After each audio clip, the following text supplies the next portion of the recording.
Hello friends, কেমন আছেন সবাই? আজকের ভিডিওতে আমরা দেখব কিভাবে ফেসবুক পেজ পার্মানেন্টলি ডিলিট করতে হয়। প্রথমে আমরা যে পেজটিকে ডিলিট করতে চাই সেই পেজটিতে প্রথমে লগ ইন করতে হবে। এরপর এখান থেকে সেটিংসে একটি ক্লিক করব। এরপর এখান থেকে একটু নিচে অ্যাক্সেস অ্যান্ড কন্ট্রোল এই অপশনটিতে ক্লিক করব।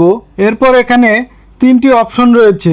প্রথমটি ডিঅ্যাক্টিভেট অ্যাকাউন্ট, মানে সাময়িকভাবে বন্ধ থাকবে এবং পরবর্তীতে আবার চালু করা যাবে।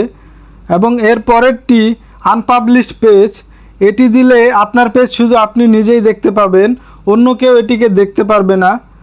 এরপর সবার নিচে ডিলিট পেজ, এই অপশনটি দিলে পার্মানেন্টলিভাবে আপনার পেজটি ডিলিট হয়ে যাবে। তো আমরা যেহেতু এখানে পেজটিকে সম্পূর্ণভাবে ডিলিট করতে চাই, তাই আমরা 3 নম্বর অপশনটিকে সিলেক্ট করব এবং কন্টিনিউ এই অপশনটিতে ক্লিক করব। এরপর নিচে আবার কন্টিনিউ এই অপশনটিতে ক্লিক করব। এরপর এখান থেকে ফেসবুকের পাসওয়ার্ডটি দেব। এরপর ডিলিট পেজ এই অপশনটিতে ক্লিক করব। সাথে সাথেই আমাদের পেজটি ডিলিট হয়ে যাবে। ভিডিওটি ভালো লাগলে লাইক, কমেন্টস এবং সাবস্ক্রাইব বা ফলো করতে পারেন এবং শেয়ার করুন যেন অন্যরাও জানতে পারে। ধন্যবাদ।